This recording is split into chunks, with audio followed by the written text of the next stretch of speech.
Hey everybody, JKman99 here. And welcome to my predictions for the 93rd Academy Awards, the winners' predictions. So this is my final, well, in YouTube's case, one and only prediction of the winners of each award.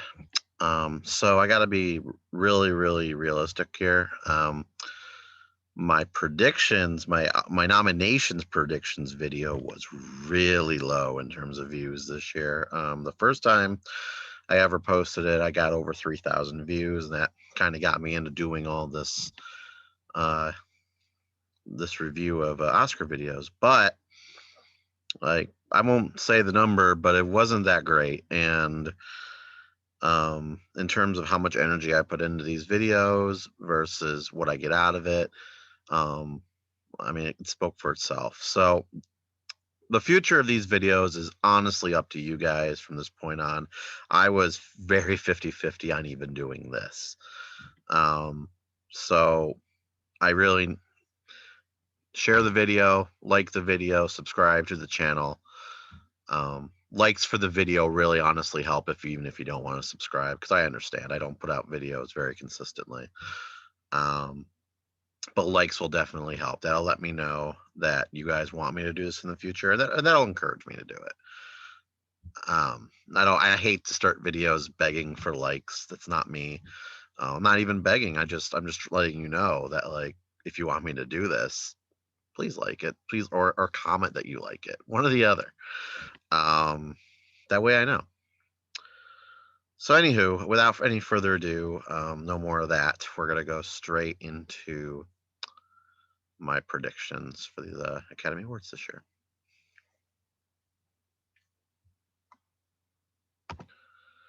All right, so we're going to actually start out with Best Supporting Actor. And why are we starting out with Best Supporting Actor?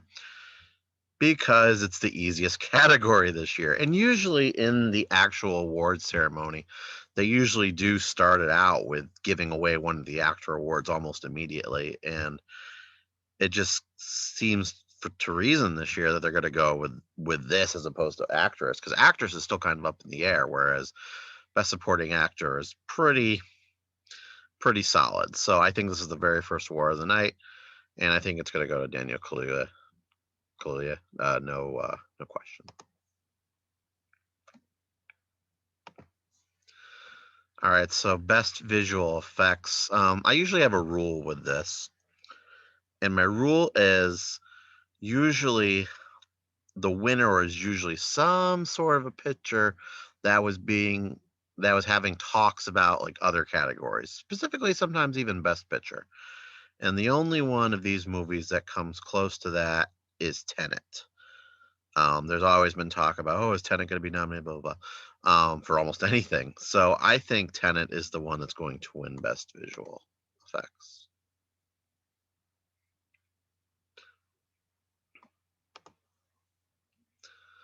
All right, Best Costume Design. This one, I gotta say, like, I don't think this one is nearly as easy as people might think it is. I think it could go to Emma with all the costumes in that movie. I think it could go to Mank with all the 30s things they had to do. It could go to Mulan for obvious reasons. It could even go to Pinocchio. But I think what's going to happen here is it's going to go to Ma Rainey's Black Bottom pretty easily.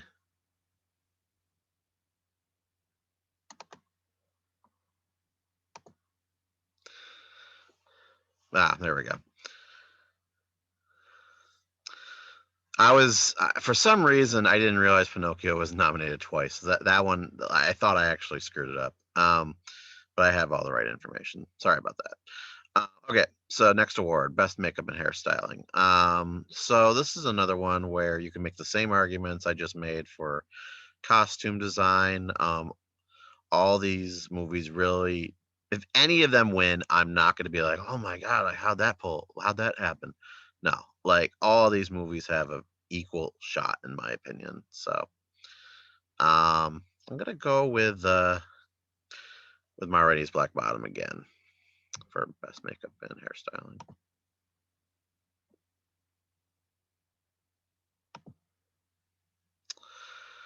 All right. Best production design. So this one, I don't think News of the World has. Okay, so there's one. Um, Ma Rainey's, it does speak production design, like right at the beginning, especially when you look at the outdoors. But the thing is, they don't spend a lot of time outdoors. So I think because of that, it's going to go to a movie that actually has more location. And I think that movie in this case is going to be Mank. So I think Mank's going to win Best Production Design. All right, best sound. So this is they changed it. No more editing and mixing. It's just sound now. Um, I think it's going to come down between either Soul or Sound of Metal, and obviously, um, people are really, really tempted to throw in or make it Sound of Metal because it literally has sound in the name of the movie. And count me as one of those people. I'm giving it the Sound of Metal. All right, best original score. Honestly, I don't personally think that any of these really stand out amongst the crowd. But obviously, every award show has had one stand out amongst the crowd, and that, of course, is Soul, aka Sal. If you get where I'm getting that one from, so I'm gonna give it to Soul.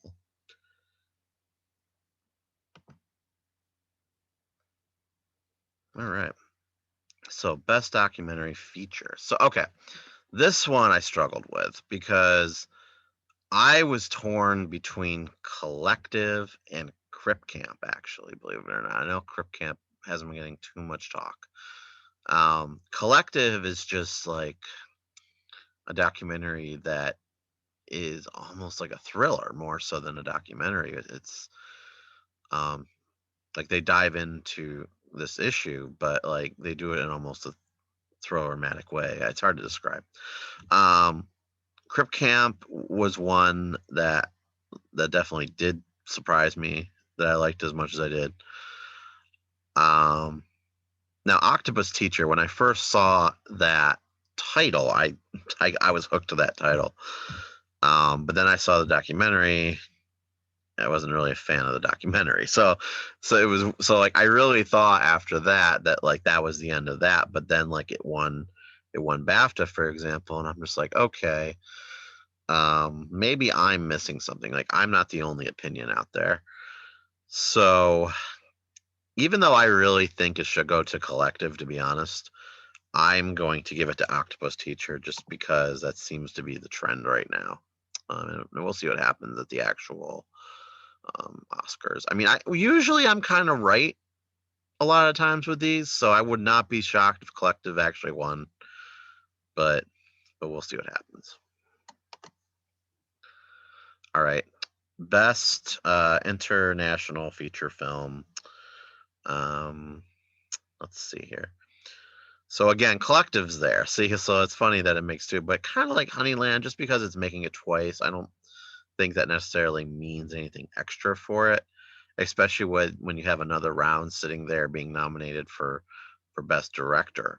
So as you can kind of guess, I'm gonna go with another round. Okay, best film editing. So this is one where I really, really, really wanted to give it the Sound of Metal. Like I thought Sound of Metal would be the best one here. But then I'm going back to an old rule that I promised myself I was going to give up, but I guess I'm not. The rule where if you're nominated for Best Picture, and this is a mental rule, like if you're nominated for Best Picture, then you should win some award somewhere. And is Charles Chicago 7 really going to pull an Irishman here? Are they really going to be nominated like and be like the talk? I mean, Mank's kind of in that category too, but like, are they really going to be kind of like the talk of the year and then show up at the Oscars and win nothing? I I feel like they gotta win. I mean, they could still win screenplay. I mean, and then that puts them in line for picture. So, which is crazy that like I'm like, are they gonna really win something? Yeah, they could still win picture for all I know. But I mean, based on the fact that they won the screenplay at the Globes, like you would say that they're the best challenge for picture in some cases. But I don't think that's gonna happen. But anyway, well, I'll get to that later. Um, but I'm gonna, especially because they tied Sun and Metal at the critics. I'm gonna give editing to Trial of the Chicago 7. But again, I would not be surprised if it went to either Sound and Metal or actually The Father. I think The Father has a good shot as well. So, but my official prediction is the Trial of the Chicago 7 for best editing. All right, best cinematography. This is just like I always have trouble with this one because I'm always like, ooh, nature shots. Who cares? But like honestly, like that's what the category is. Like it's like what gives you that nice, crisp, clean, best lighting, best looking of what you're seeing on the screen. And actually, other movies do well. I mean, I think News of the World does well. This is and Mank as well. I do. But your like natural nature shots are obviously coming from Nomadland. So I'm gonna give it to Nomadland here for best cinematography. All right, best original song. To be honest with you guys, I'm not really sure on this one. It could really be any of these. I think. Well, I would say "Fight for You" or "Hear My Voice" would be the two that it would be if it's not the one I'm going to predict. But I'm going to predict that "Speak Now" is going to get best original song. All right, best documentary short subject. Sorry. All right, so I was actually torn between Colette and Hunger Ward. Especially, I feel like Hunger Ward's an extremely important movie, or film, documentary short, whatever. You know what I'm trying to say. But I have a weird feeling. Like this was kind of my thoughts, and I'll admit that with the shorts this year, I sort of cheated and went to Gold Derby to get some like second opinions, if you will, and because my first thought was I felt like once I thought I'm like I bet Love for Latasha's going to be like what's favored on Gold Derby, like that was my guess, and sure enough I went to Gold Derby and there it was, but not by much. Concerto as a Conversation was like the second place one, so like Gold Derby's not really sure on this one, um so really I think it really could be like any of the four that I've mentioned out loud. So I guess what I'm trying to tell you is don't be surprised what wins. But I'm gonna say a love song for Latasha. And on a personal note, I like how they use like old footage in that, like footage from the 80s, 90s. Um, so I hope that that one pulls it off. Well, I can't say that because like I would actually really get if Colette pull it off or Hunger Word, but I guess in terms of from I hope I get more wins than losses. I hope that that wins. So I hope that a love song for Latasha wins this one. Hope that made sense. All right, best live action short film. Okay. So this is kind of all over the place too. I really liked Feeling Through. I mean, personally, I think that should be the one that wins, followed very closely by Two Distant Strangers. The Present won the BAFTA, but it didn't compete against any of these other ones. But I still think that's noteworthy. Um, and again, like I said, I did go on to Gold Derby, and they have the Letter Room as their top one by a lot, like a lot. And I know that Oscar Isaac is the guy in the Letter Room in the film, and I'm guessing that's why. And that could be that could be shifting it a little bit, but especially because the president has a kid, and like there's generally a rule that if there's a kid in one of these, that gives you good options. Um, and unlike last year, like most of these are English, so but I'm actually gonna go the Letter Room on this one. Just that's what's being talked about on Gold Derby, and I know it's kind of cheating. It's not really giving my opinion, but like if this was strictly my opinion, like no influence from the outside world, I would say Two Distant Strangers. So I'm gonna throw that out there just in case that wins. But I'm gonna go with the Letter Room just because it seems like that's where it's going. Best animated short film. So good news, everyone. I did not check Gold Derby on this one. So you're gonna go with strictly my opinion on this one. If you like that sort of thing, okay. You know what?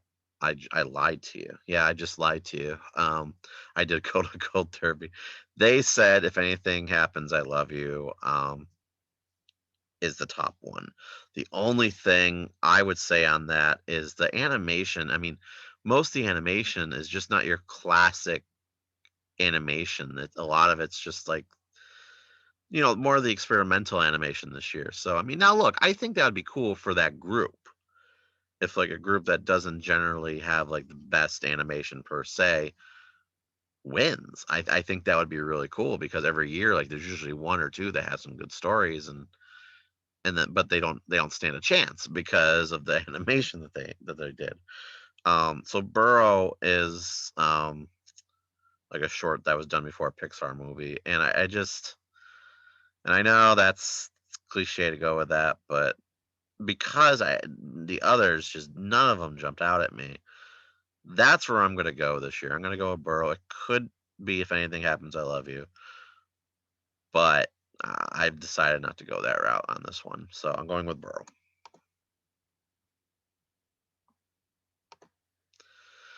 Okay, but the good news is best animated feature is easy. It's Soul.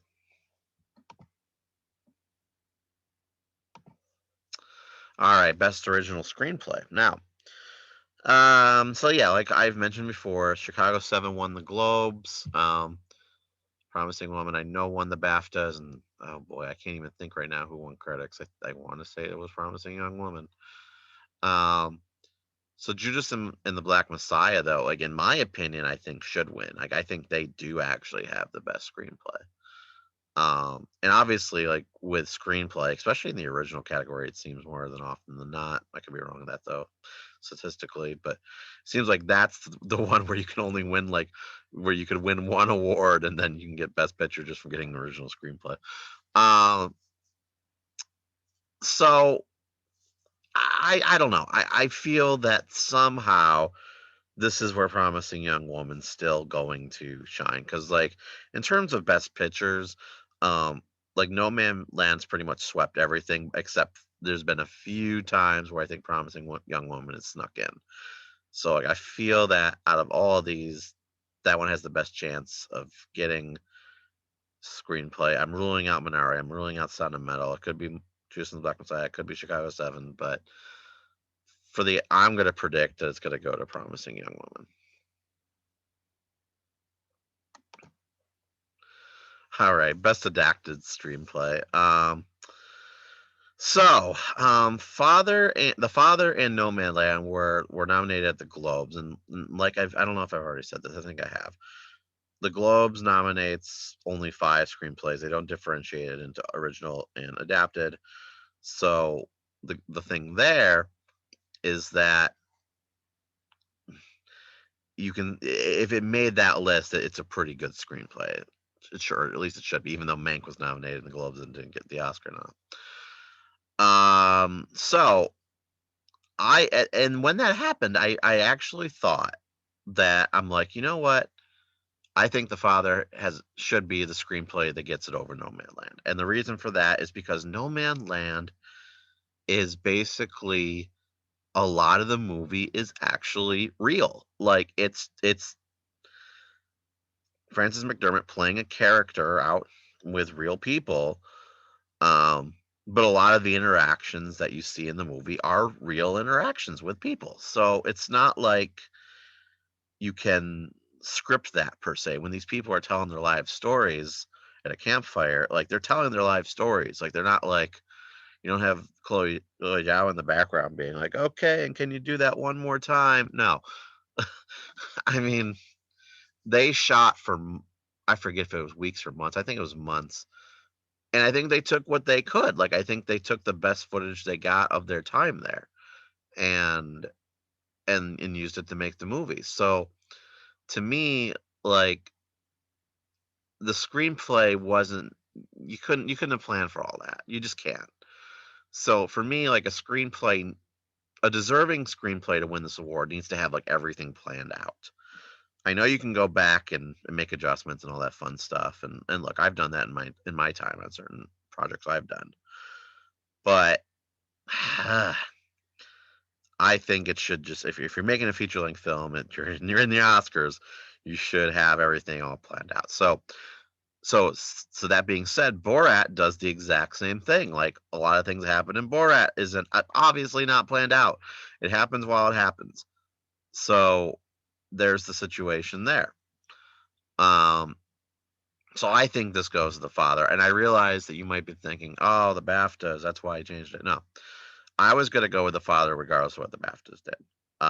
So, and I realize this is the one that is very, very different from what others are saying. Now, I have not actually checked this. I'm doing this live on camera for you. I'm actually gonna go to Gold Derby right now and tell you what the percentage is for adapted screenplay. Because now you got me curious. Because now I got myself kind of curious. Gold Derby predictions.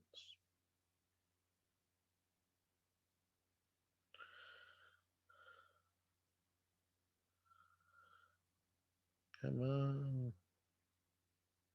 Don't take me to a gallery.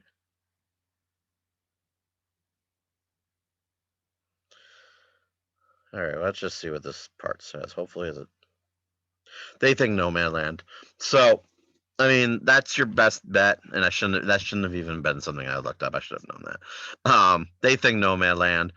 I'm going against it. I'm going with the father. This is the biggest one where I think I'm separating myself. So we'll see what happens. All right, best supporting actress. Okay, so here's one that we weren't really sure on. Like it's funny, like all before the awards were handed out, like everybody was trying to figure out, oh, is it gonna be close, Coleman or Seyfried, and none of them have won anything. Like it's gone to anybody else who's not named those three people. Obviously, it would be crazy if they gave it to Glenn Close because of what happened a few years ago, especially because she's going against Coleman again. But I think the fact that she's nominated for a Razzie for the exact same role, I don't think this is the role to give her the Oscar. So I'm gonna go with Yuh-Jung um, for her role in Minari. Like not just because she won the SAG and the BAFTA, but just because like I feel like that's where this was going anyway. Maria Bakalova could still win. Like she could pull Regina King and somehow resurface here. Not impossible. Um, and I think, oh man, you know what? I'll say this: like Yaja Yoon, like the one thing she did, like during her acceptance speech, is like she almost reminded me a little too much of the character she played, like a little bit, not a lot, but a little. And that made me think like, oh, like they might look at that as being like, oh, maybe she wasn't really acting as much. I know it's a stretch. Like I'm just thinking like that could be the one thing that puts Bakalova back in, but I doubt it. I highly, highly doubt it. That's like a huge nitpick. Okay, so that's why I'm going with her. I think she's gonna win. All right, best actor. Most people agree that actually Anthony Hopkins had the best performance of the year. He did win the BAFTA. Um, but I can't imagine after all the other award shows. I can't. How could they not give it to Boseman after all that? So I'm going with Chadwick Boseman for for best actor.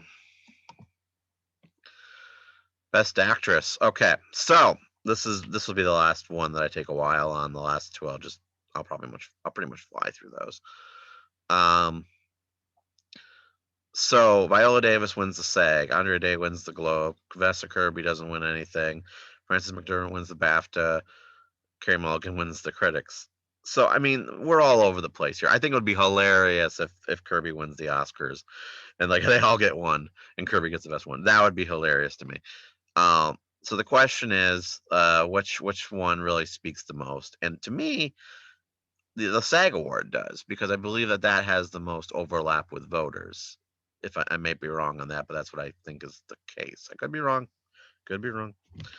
Um, Carey Mulligan, I really think she deserves this one. I really do.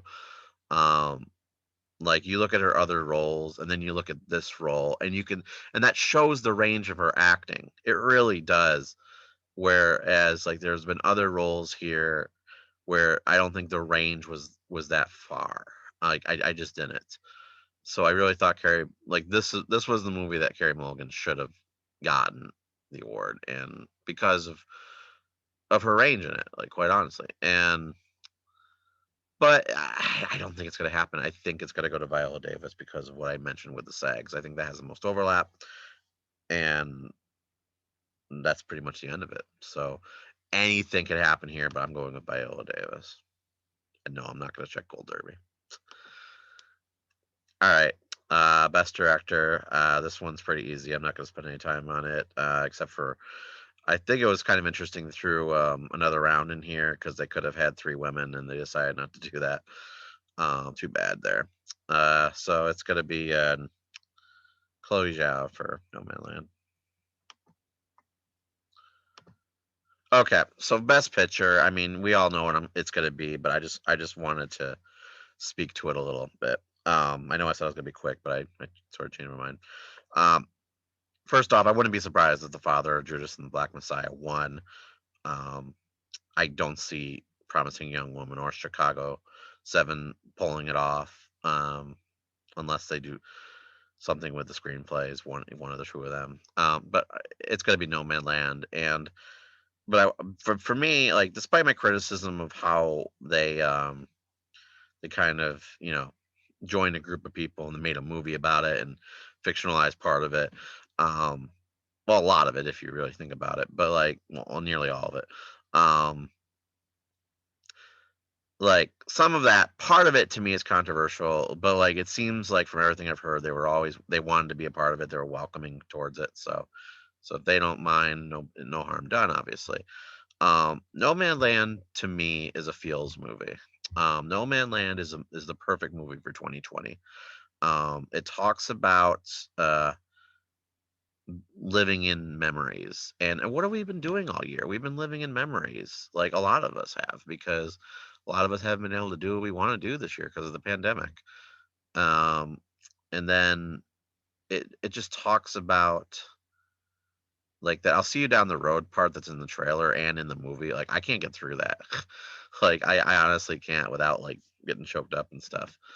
Um, and I think the reason for that is, it's just like it just hits you like how long, at least in my case, I've been away from people and how we only have this one life, and we're not really doing much with it if we're away from everybody.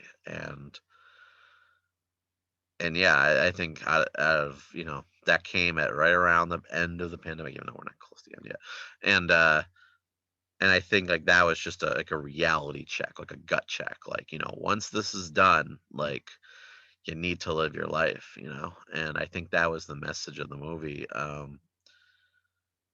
And even though you could say that the character really didn't change much, she was sh what she was doing at the beginning of the movie, the exact same thing she was doing at the end of the movie. Um, you could say that the second to last scene in the movie, she kind of let go a little, but um, but that's the message I got from it. Like my message was like just you have this one life and you gotta live it. You have to. Sorry, I went off on a tangent, but like I wanted to emphasize why. Like, okay, so normally in my past videos, this video is a lot longer than I expected to be. I'm sorry. In my past videos, I have like given you like little highlights, like okay, like what I think should win and what should win. And almost every year, that is not the same. Like I said, Lion the one year. Obviously, Lion didn't win. I think I said Joker last year. Um, but this year is the year I'm aligned with um which is being predicted. Yeah, I think Nomadland should win. Like without a doubt this time. Like, it's definitely not a watch over and over again movie. It's definitely not, because a lot of the movie's suspenseful. Half the time you wonder what's going to happen to her when she's in the van. And once you, then it kind of Blair Witch Projects you, and if you know what I'm talking about. Okay, you might not. Spoiler alert for Blair Witch Project, okay? Basically, nothing happens to her. So, like, but you think, like, oh, like, you know, someone's going to rob her van or something. And you're waiting for that to happen, and it never does. And spoiler alert for Nomadland. So like that, so like you can't really repeat that. Though I still like watching Blair Witch Project over and over again. So I don't know. Maybe I could, but I don't know. I've only saw it the one time. I don't see it. You know, driving around. That's too. No. Anyway, but it's still the best picture of the year. Nomadland, you did it. Good job. And I look forward to seeing what Chloe Zhao's gonna do in the future. I really am. All right, I'm done. Thank you so much for watching. Please like, subscribe. Wow, if I could talk. Like, subscribe, share the video if you liked it. And as always, everybody, seriously, thank you for watching this video. I do appreciate it. And take care.